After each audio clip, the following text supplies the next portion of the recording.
Chapter 7. For 3 years past, Madame de Beauséant's name had been spoken of in connection with that of one of the most wealthy and distinguished Portuguese nobles, the Marquis d'Ajuda Pinto. It was one of those innocent liaisons which possess so much charm for the two thus attached to each other that they find the presence of a third person intolerable. The Vicomte de Beauséant, therefore, had himself set an example to the rest of the world by respecting, with as good a grace as might be, this morganatic union. Anyone who came to call on the Vicomtesse in the early days of this friendship was sure to find the Marquis d'Ajuda Pinto there. As, under the circumstances, Madame de Beauséant could not very well shut her door against these visitors, she gave them such a cold reception, and showed so much interest in the study of the ceiling, that no one could fail to understand how much he bored her, and when it became known in Paris that Madame de Beauséant was bored by callers between 2 and 4 o'clock, she was left in perfect solitude during that interval. She went to the Bouffon or to the opera with Monsieur de Beauséant and Monsieur d'Ajuda Pinto. And Monsieur de Beauséant, like a well-bred man of the world, always left his wife and the Portuguese as soon as he had installed them.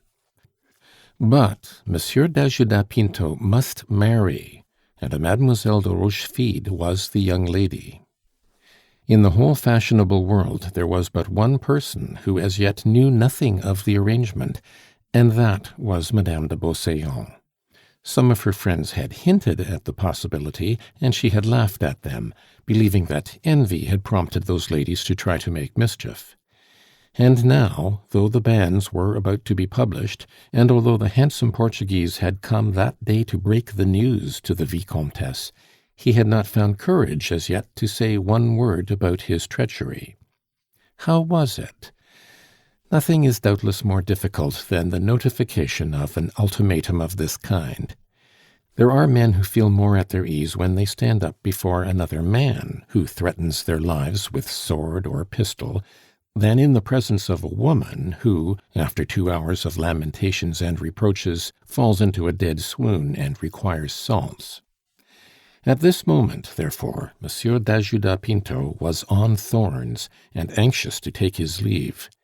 He told himself that in some way or other the news would reach Madame de Beauséant. He would write. It would be much better to do it by letter, and not to utter the words that should stab her to the heart. So when the servant announced Monsieur Eugène de Rastignac, the Marquis d'Ajuda Pinto trembled with joy. To be sure, a loving woman shows even more ingenuity in inventing doubts of her lover than in varying the monotony of his happiness, and when she is about to be forsaken, she instinctively interprets every gesture as rapidly as Virgil's courser detected the presence of his companion by snuffing the breeze. It was impossible, therefore, that Madame de Beauséant should not detect that involuntary thrill of satisfaction. Slight though it was appalling in its artlessness. Eugène had yet to learn that no one in Paris should present himself in any house without first making himself acquainted with the whole history of its owner and of its owner's wife and family, so that he may avoid making any of the terrible blunders which, in Poland, draw forth the picturesque exclamation, "Harness 5 bullocks to your cart," probably because you will need them all to pull you out of the quagmire into which a false step has plunged you. If, down to the present day, our language has no name for these conversational disasters, it is probably because they are believed to be impossible. The publicity given in Paris to every scandal is so prodigious. After the awkward incident at Madame de Restaud's, no one but Eugène could have reappeared in his character of bullock driver in Madame de Beauséant's drawing-room. But if Madame de Restaud and Monsieur de Trailles had found him horribly in the way, Monsieur d'Ajuda hailed his coming with relief. "Good-bye," said the Portuguese, hurrying to the door as Eugène made his entrance into a dainty little pink and grey drawing-room, where luxury seemed nothing more than good taste. "Until this evening," said Madame de Beauséant, turning her head to give the Marquis a glance. "We are going to the Bouffon, are we not?" "I cannot go," he said, with his fingers on the door handle. Madame de Beauseant rose and beckoned to him to return. She did not pay the slightest attention to Eugène, who stood there dazzled by the sparkling marvels around him. He began to think that this was some story out of the Arabian Nights made real, and did not know where to hide himself, when the woman before him seemed to be unconscious of his existence. The Vicomtesse had raised the forefinger of her right hand and gracefully signed to the Marquis to seat himself beside her. The Marquis felt the imperious sway of passion in her gesture. He came back towards her. Eugène watched him, not without a feeling of envy. "That is the owner of the brougham," he said to himself. "But is it necessary to have a pair of spirited horses, servants in livery, and torrents of gold to draw a glance from a woman here in Paris?" The demon of luxury gnawed at his heart, greed burned in his veins, his throat was parched with the thirst of gold. He had 130 francs every quarter. His father, mother, brothers, sisters, and aunt did not spend 200 francs a month among them. This swift comparison between his present condition and the aims he had in view helped to benumb his faculties. "Why not?" the Vicomtesse was saying as she smiled at the Portuguese. "Why cannot you come to the Italien?" "Affairs. I am to dine with the English ambassador." "Throw him over." When a man once enters on a course of deception, he is compelled to add lie to lie. Monsieur d'Ajuda therefore said, smiling, "Do you lay your commands on me?" "Yes, certainly." "That was what I wanted to have you say to me," he answered, dissembling his feelings in a glance which would have reassured any other woman. He took the Vicomtesse's hand, kissed it, and went. Eugène ran his fingers through his hair and constrained himself to bow. He thought that now Madame de Beauseant would give him her attention. But suddenly she sprang forward, rushed to a window in the gallery, and watched Monsieur d'Ajuda step into his carriage. She listened to the order that he gave, and heard the Swiss repeat it to the coachman. "To Monsieur de Rochefide's house." Those words, and the way in which Monsieur d'Ajuda flung himself back in the carriage, were like a lightning flash and a thunderbolt for her.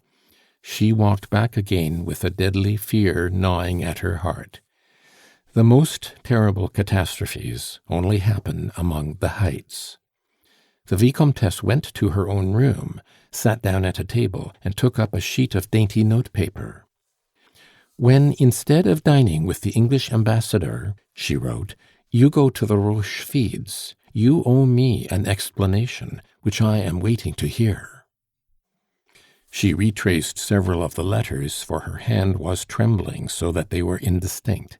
Then she signed the note with an initial C for Claire de Bourgogne, and rang the bell.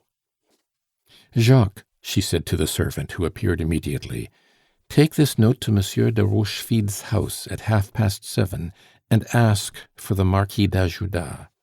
If Monsieur d'Ajuda is there, leave the note without waiting for an answer. If he is not there, bring the note back to me. Madame la Vicomtesse, there is a visitor in the drawing-room." "Ah, yes, of course," she said, opening the door. Eugène was beginning to feel very uncomfortable, but at last the Vicomtesse appeared. She spoke to him, and the tremulous tones of her voice vibrated through his heart. "Pardon me, monsieur," she said, "I had a letter to write. Now I'm quite at liberty." She scarcely knew what she was saying, for even as she spoke, she thought, "Ah, he means to marry Mademoiselle de Rochefide? But is he still free? This evening the marriage shall be broken off, or else... But before to-morrow I shall know." "Cousin," the student replied. "Eh?" said the Countess, with an insolent glance that sent a cold shudder through Eugène. He understood what that "eh" meant. He had learned a great deal in 3 hours, and his wits were on the alert. He reddened. "Madame," he began. He hesitated a moment, and then went on. "Pardon me, I am in such need of protection that the merest scrap of relationship could do me no harm." Madame de Beauseant smiled, but there was sadness in her smile. Even now she felt forebodings of the coming pain. The air she breathed was heavy with the storm that was about to burst. "If you knew how my family are situated," he went on, "you would love to play the part of a beneficent fairy godmother who graciously clears the obstacles from the path of her protege." "Well, cousin," she said, laughing, "and how can I be of service to you?" "But do I know even that? I am distantly related to you, and this obscure and remote relationship is even now a perfect godsend to me. You have confused my ideas. I cannot remember the things that I meant to say to you. I know no one else here in Paris. Ah, if I could only ask you to counsel me, ask you to look upon me as a poor child who would fain cling to the hem of your dress, who would lay down his life for you." "Would you kill a man for me?" "Two," said Eugène. "You child! Yes, you are a child," she said, keeping back the tears that came to her eyes. "You would love sincerely." "Oh!" he cried, flinging up his head. The audacity of the student's answer interested the Vicomtesse in him. The southern brain was beginning to scheme for the first time. Between Madame de Restaud's blue boudoir and Madame de Beauseant's rose-colored drawing-room, he had made a 3 years' advance in a kind of law which is not a recognized study in Paris, although it is a sort of higher jurisprudence, and, when well understood, is a high road to success of every kind. "Ah, that is what I meant to say," said Eugène. "I met Madame de Restaud at your ball, and this morning I went to see her." "You must have been very much in the way," said Madame de Beauseant, smiling as she spoke. "Yes, indeed. I am a novice, and my blunders will set every one against me if you do not give me your counsel. I believe that in Paris it is very difficult to meet with a young, beautiful, and wealthy woman of fashion who would be willing to teach me what you women can explain so well life. I shall find a Monsieur de Trailles everywhere. So I have come to you to ask you to give me a key to a puzzle, to entreat you to tell me what sort of blunder I made this morning. I mentioned an old man." "Madame la Duchesse de Langeais." Jacques cut the student short. Eugène gave expression to his intense annoyance by a gesture. "If you mean to succeed," said the Vicomtesse in a low voice, "in the first place, you must not be so demonstrative." "Ah, good morning, dear," she continued, and rising and crossing the room, she grasped the Duchess's hands as affectionately as if they had been sisters. The Duchess responded in the prettiest and most gracious way. "Two intimate friends," said Rastignac to himself. "Henceforward I shall have 2 protectresses. Those 2 women are great friends, no doubt, and this newcomer will doubtless interest herself in her friend's cousin." "To what happy inspiration do I owe this piece of good fortune, dear Antoinette?" asked Madame de Beauseant. "Well, I saw Monsieur d'Ajuda Pinto at Monsieur de Rochefide's door, so I thought that if I came I should find you alone." Madame de Beauseant's mouth did not tighten, her color did not rise, her expression did not alter, or rather, her brow seemed to clear as the Duchess uttered those deadly words. "If I had known that you were engaged," the speaker added, glancing at Eugène. "This gentleman is Monsieur Eugène de Rastignac, one of my cousins," said the Vicomtesse. "Have you any news of Général de Montriveau?" she continued. "Serizy told me yesterday that he never goes anywhere now. Has he been to see you to-day?" It was believed that the Duchess was desperately in love with Monsieur de Montriveau, and that he was a faithless lover. She felt the question in her very heart, and her face flushed as she answered, "He was at the Élysée yesterday." "In attendance?" "Claire," returned the Duchess, and hatred overflowed in the glances she threw at Madame de Beauséant. "Of course, you know that Monsieur d'Ajuda Pinto is going to marry Mademoiselle de Rochefide. The banns will be published tomorrow." This thrust was too cruel. The Vicomtesse's face grew white, but she answered, laughing, "One of those rumors that fools amuse themselves with. What should induce Monsieur d'Ajuda to take one of the noblest names in Portugal to the Rochefides? The Rochefides were only ennobled yesterday." "But Bertha will have 200,000 livres a year, they say." "Monsieur d'Ajuda is too wealthy to marry for money." "But, my dear, Mademoiselle de Rochefide is a charming girl." "Indeed." "And as a matter of fact, he is dining with them to-day. The thing is settled. It is very surprising to me that you should know so little about it." Madame de Beauséant turned to Rastignac. "What was the blunder that you made, monsieur?" she asked. "The poor boy is only just launched into the world, Antoinette, so that he understands nothing of all this that we are speaking of. Be merciful to him, and let us finish our talk tomorrow. Everything will be announced tomorrow, you know, and your kind, informal communication can be accompanied by official confirmation." The Duchess gave Eugène one of those insolent glances that measure a man from head to foot and leave him crushed and annihilated. "Madame, I have unwittingly plunged a dagger into Madame de Restaud's heart. Unwittingly! Therein lies my offence," said the student of law, whose keen brain had served him sufficiently well, for he had detected the biting epigrams that lurked beneath this friendly talk. "You continue to receive, possibly you fear, those who know the amount of pain that they deliberately inflict. But a clumsy blunderer, who has no idea how deeply he wounds, is looked upon as a fool who does not know how to make use of his opportunities, and everyone despises him." Madame de Beauséant gave the student a glance, one of those glances in which a great soul can mingle dignity and gratitude. It was like balm to the law student, who was still smarting under the Duchess's insolent scrutiny.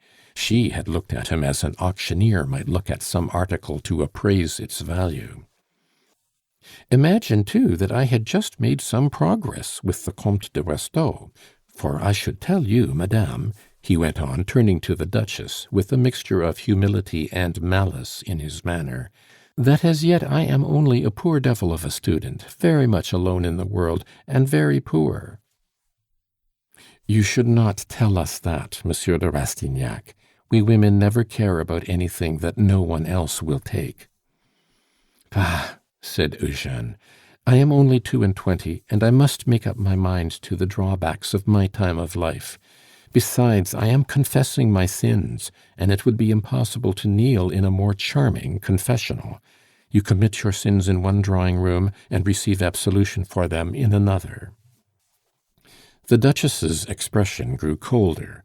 She did not like the flippant tone of these remarks, and showed that she considered them to be in bad taste by turning to the Vicomtesse with, "This gentleman has only just come." Madame de Beauséant began to laugh outright at her cousin and at the Duchess both. "He has only just come to Paris, dear, and is in search of some one who will give him lessons in good taste." "Madame la Duchesse," said Eugène, "is it not natural to wish to be initiated into the mysteries which charm us?" "Come now," he said to himself, "my language is superfinely elegant, I'm sure." "But Madame de Restaud is herself, I believe, Monsieur de Trailles' pupil," said the Duchess. "Of that I had no idea, madame," answered the law student, "so I rashly came between them. In fact, I got on very well with the lady's husband, and his wife tolerated me for a time, until I took it into my head to tell them that I knew some one of whom I had just caught a glimpse as he went out by a back staircase, a man who had given the Countess a kiss at the end of a passage." Who was it? Both women asked together. An old man who lives at the rate of 2 louis a month in the Faubourg Saint-Marceau, where I, a poor student, lodge likewise. He is a truly unfortunate creature. Everybody laughs at him. We all call him Father Goriot." "Why, child that you are!" cried the Vicomtesse. "Madame de Rastaud was a Mademoiselle Goriot." "The daughter of a vermicelli manufacturer," the Duchess added, "and when the little creature went to court, the daughter of a pastry cook was presented on the same day. Do you remember, Claire? The king began to laugh, and made some joke in Latin about flour. People what was it? People "Justem farinae," said Eugene. "Yes, that was it," said the Duchess. "Oh, is that her father?" the law student continued, aghast. "Yes, certainly. The old man had 2 daughters. He dotes on them, so to speak, though they will scarcely acknowledge him." "Didn't the second daughter marry a banker with a German name?" the Vicomtesse asked, turning to Madame de Langeais. "A Baron de Nucingen? And her name is Delphine, is it not? Isn't she a fair-haired woman who has a side-box at the opera? She comes sometimes to the Bouffon and laughs loudly to attract attention." The Duchess smiled and said, "I wonder at you, dear. Why do you take so much interest in people of that kind? One must have been as madly in love as Rastaud was to be infatuated with Mademoiselle Anastasie and her flour sacks. Oh, he will not find her a good bargain. She is in Monsieur de Trailles' hands, and he will ruin her." "And they do not acknowledge their father," Eugene repeated. "Oh, well, yes, their father, the father, a father," replied the Vicomtesse. "A kind father who gave them each 500,000 or 600,000 francs, it is said, to secure their happiness by marrying them well, while he only kept 8,000 or 10,000 livres a year for himself, thinking that his daughters would always be his daughters, thinking that in them he would live his life twice over again, that in their houses he should find 2 homes, where he would be loved and looked up to and made much of. And in 2 years' time, both his sons-in-law had turned him out of their houses, as if he were one of the lowest outcasts." Tears came into Eugene's eyes. He was still under the spell of youthful beliefs. He had just left home, pure and sacred feelings had been stirred within him, and this was his first day on the battlefield of civilization in Paris. Genuine feeling is so infectious that for a moment the 3 looked at each other in silence. "Eh, mon Dieu!" said Madame de Langeais. "Yes, it seems very horrible, and yet we see such things every day. Is there not a reason for it?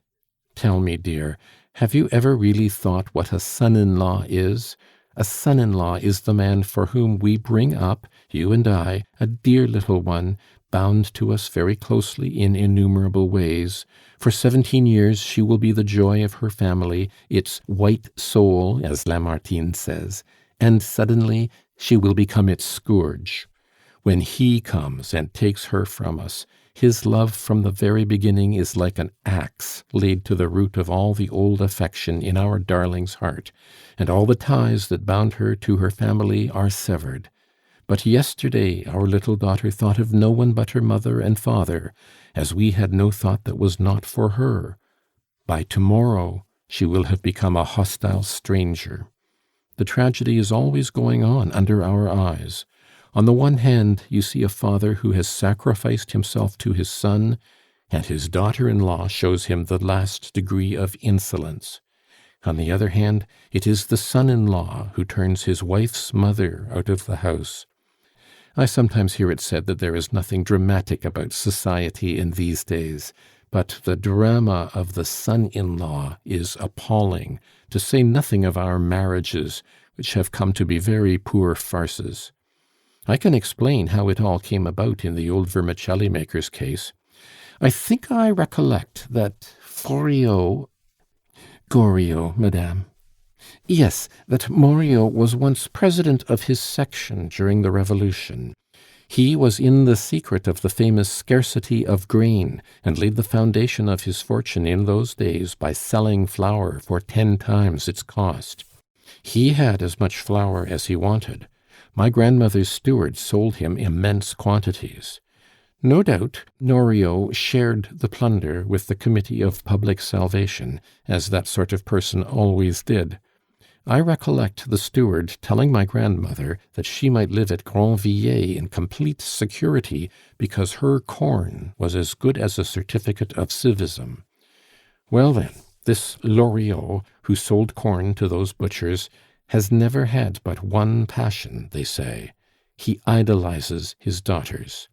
He settled one of them under Restaud's roof, and grafted the other into the Nucingen family tree, the Baron de Nucingen being a rich banker who had turned royalist. You can quite understand that so long as Bonaparte was emperor, the two sons-in-law could manage to put up with the old 93, but after the restoration of the Bourbons, Monsieur de Restaud felt bored by the old man's society, and the banker was still more tired of it. His daughters were still fond of him. They wanted to keep the goat and the cabbage, so they used to see Joriot whenever there was no one there, under pretence of affection. "Come to-day, papa, we shall have you all to ourselves, and that will be much nicer," and all that sort of thing. As for me, dear, I believe that love has second sight. Poor 93, his heart must have bled. He saw that his daughters were ashamed of him, that if they loved their husbands, his visits must make mischief. So he immolated himself. He made the sacrifice because he was a father. He went into voluntary exile. His daughters were satisfied, so he thought that he had done the best thing he could. But it was a family crime, and father and daughters were accomplices. You see this sort of thing everywhere. What could this old Doriot have been but a splash of mud in his daughters' drawing rooms? He would only have been in the way and bored other people, besides being bored himself. And this that happened between father and daughters may happen to the prettiest woman in Paris and the man she loves the best. If her love grows tiresome, he will go. He will descend to the basest trickery to leave her. It is the same with all love and friendship. Our heart is a treasury. If you pour out all its wealth at once, you are bankrupt. We show no more mercy to the affection that reveals its utmost extent than we do to another kind of prodigal who has not a penny left. Their father had given them all he had.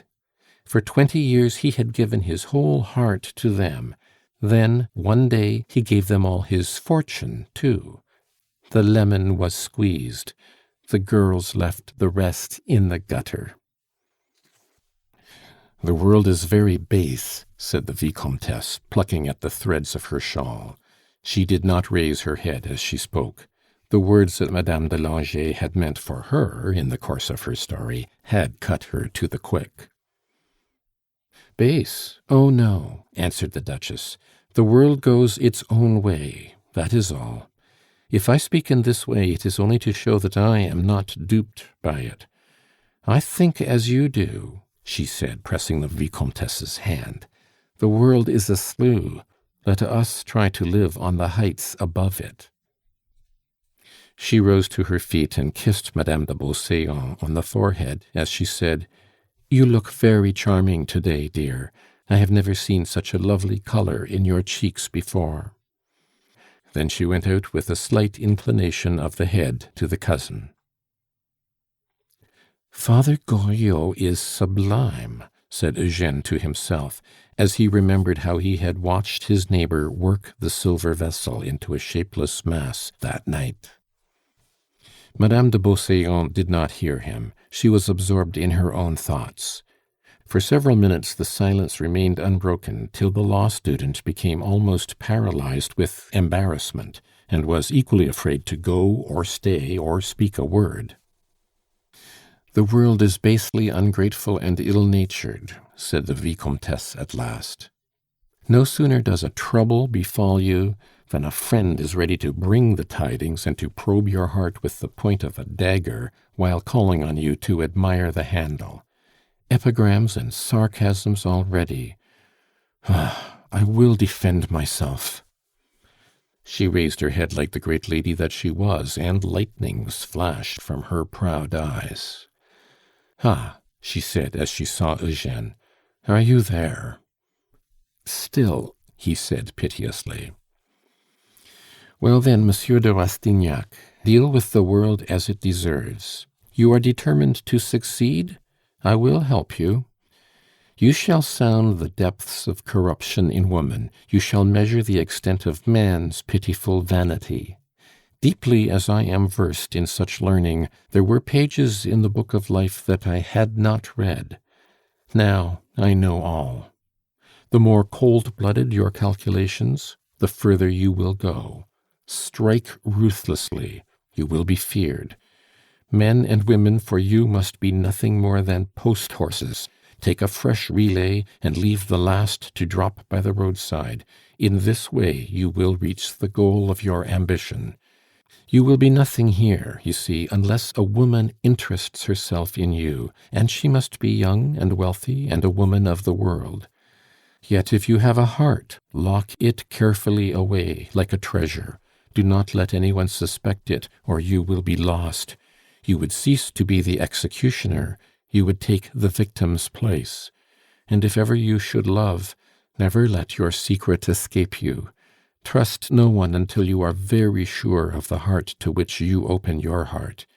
Learn to mistrust everyone. Take every precaution for the sake of the love which does not exist as yet. Listen, Miguel." The name slipped from her so naturally that she did not notice her mistake. There is something still more appalling than the ingratitude of daughters who have cast off their old father and wish that he were dead, and that is a rivalry between two sisters. Restaud comes of a good family. His wife has been received into their circle. She has been presented at court, and her sister, her wealthy sister, Madame Delphine de Nucingen, the wife of a great capitalist, is consumed with envy and ready to die of spleen. There is a gulf set between the sisters. Indeed, they are sisters no longer. The two women who refuse to acknowledge their father do not acknowledge each other. So Madame de Nucingen would lap up all the mud that lies between the Rue Saint-Lazare and the Rue de Grenelle to gain admittance to my salon. She fancied that she could gain her end through de Marsay. She has made herself de Marsay's slave, and she bores him. De Marsay cares very little about her. If you will introduce her to me, you will be her darling, her Benjamin. She will idolize you. If, after that, you can love her, do so. If not, make her useful. I will ask her to come once or twice to one of my great crushes, but I will never receive her here in the morning. I will bow to her when I see her, and that will be quite sufficient. You have shut the Comtesse de Restaud's door against you by mentioning Father Goriot's name. Yes, my good friend, you may call at her house 20 times, and every time out of the 20 you will find that she is not at home. The servants have their orders and will not admit you. Very well, then. Now let Father Goriot gain the right of entry into her sister's house for you. The beautiful Madame de Nucingen will give the signal for a battle.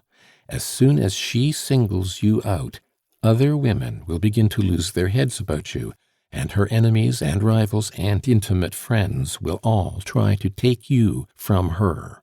There are women who will fall in love with a man because another woman has chosen him. Like the city madams, poor things, who copy our millinery and hope thereby to acquire our manners. You will have a success, and in Paris success is everything. It is the key of power. If the women credit you with wit and talent, the men will follow suit so long as you do not undeceive them yourself. There will be nothing you may not aspire to. You will go everywhere, and you will find out what the world is, an assemblage of fools and knaves. But you must be neither the one nor the other. I am giving you my name, like Ariadne's clue of thread, to take with you into the labyrinth. Make no unworthy use of it," she said with a queenly glance and curve of her throat. "Give it back to me unsullied.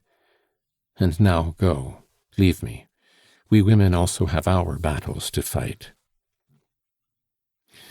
"And if you should ever need someone who would gladly set a match to a train for you—" "Well?" she asked. He tapped his heart, smiled in answer to his cousin's smile, and went. It was 5 o'clock, and Eugène was hungry. He was afraid lest he should not be in time for dinner, a misgiving which made him feel that it was pleasant to be borne so quickly across Paris. This sensation of physical comfort left his mind free to grapple with the thoughts that assailed him. A mortification usually sends a young man of his age into a furious rage. He shakes his fist at society, and vows vengeance when his belief in himself is shaken. Just then Rastignac was overwhelmed by the words, "You have shut the Countess's door against you." "I shall call," he said to himself, "and if Madame de Beauséant is right, if I never find her at home, well, Madame de Restaud shall meet me in every salon in Paris. I will learn to fence and have some pistol practice, and kill that Maxime of hers." "And money?" cried an inward monitor. "How about money? Where is that to come from?" And all at once the wealth displayed in the Countess de Restaud's drawing-room rose before his eyes. That was the luxury which Goriot's daughter had loved too well. The gilding, the ostentatious splendor, the unintelligent luxury of the parvenu, the riotous extravagance of a courtesan. Then the attractive vision suddenly went under an eclipse as he remembered the stately grandeur of the Hôtel de Beauséant. As his fancy wandered among these lofty regions in the great world of Paris, innumerable dark thoughts gathered in his heart. His eyes widened, and his conscience grew more elastic. He saw the world as it is, saw how the rich lived beyond the jurisdiction of law and public opinion, and found in success the ultima ratio mundi. Vautrin is right. Success is virtue, he said to himself. Arrived in the Rue Neuve Sainte Geneviève, he rushed up to his room for 10 francs wherewith to satisfy the demands of the cabman, and went in to dinner. He glanced round the squalid room, saw the 18 poverty-stricken creatures about to feed like cattle in their stalls, and the sight filled him with loathing.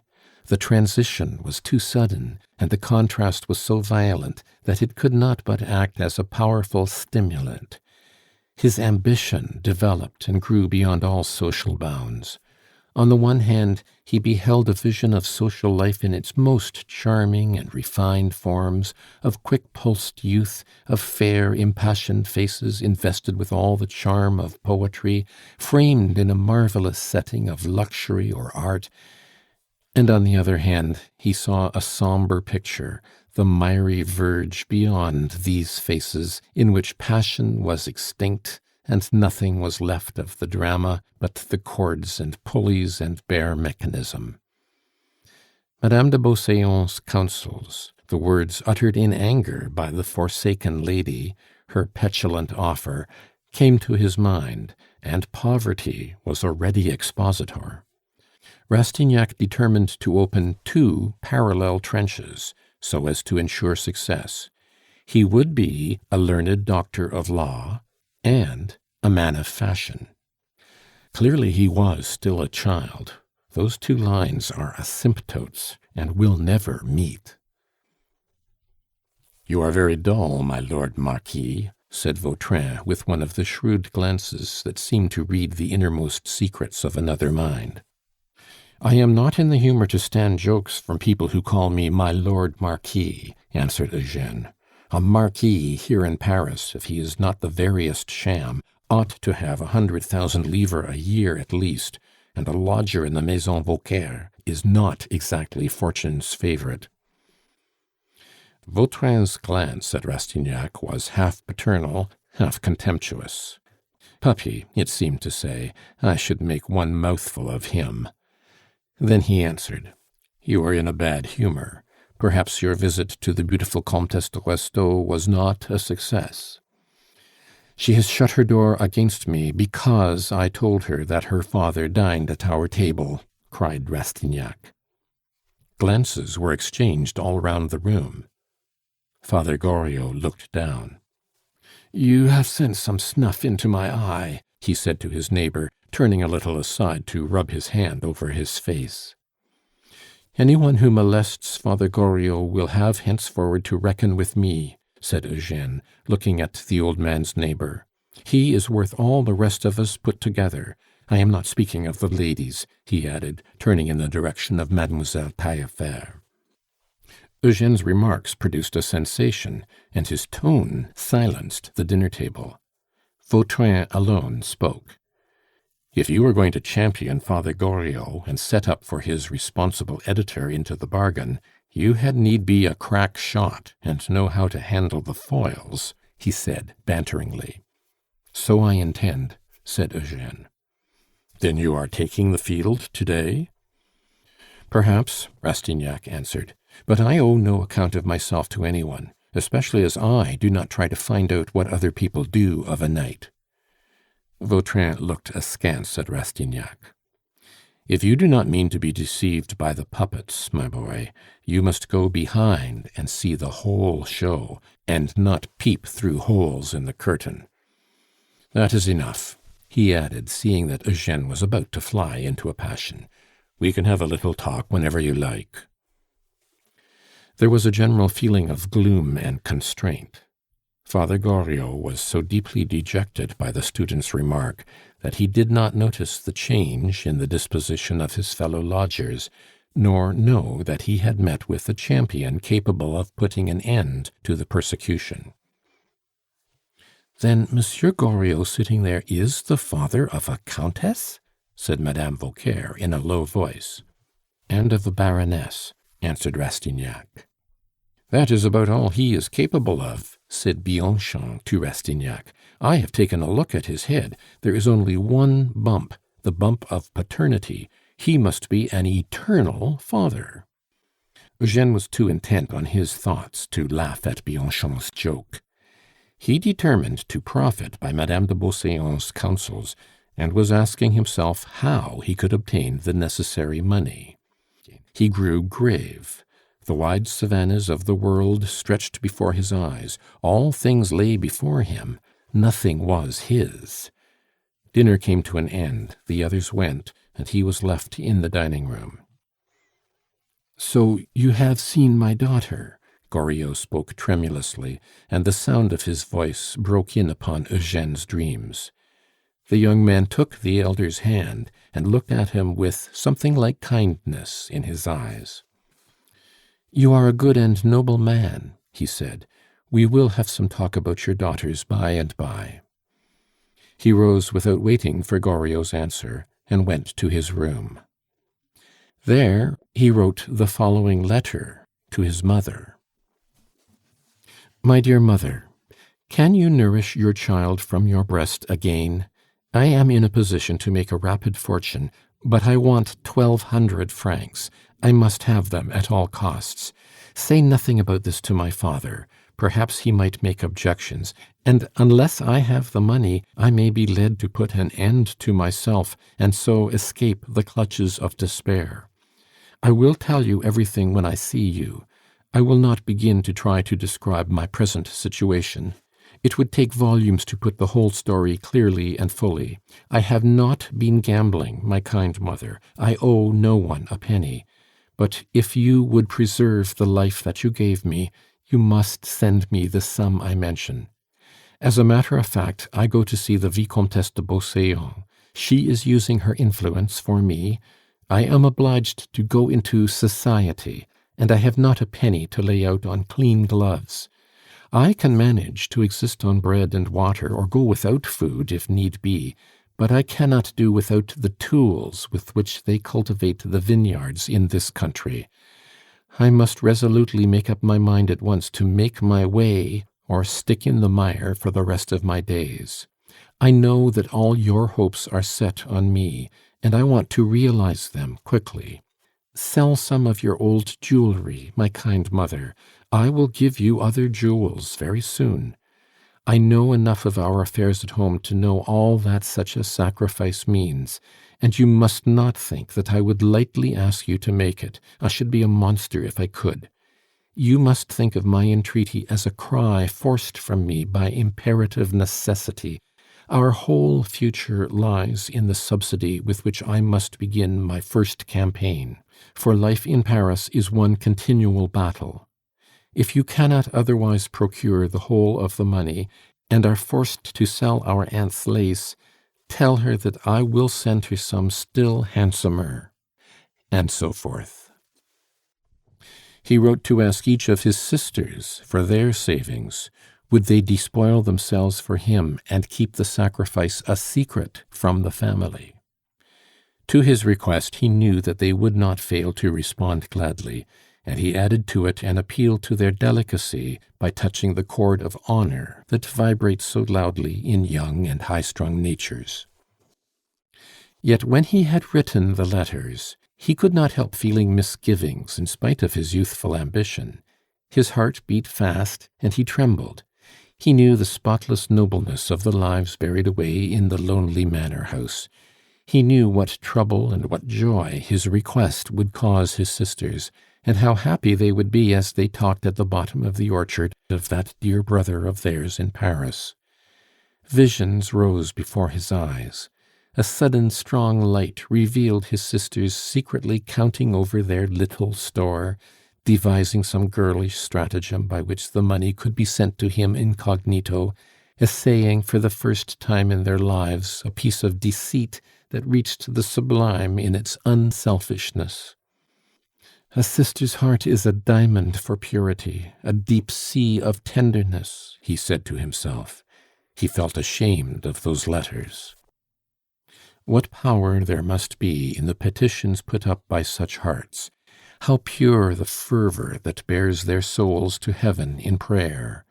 What exquisite joy they would find in self-sacrifice! What a pang for his mother's heart if she could not send him all that he asked for!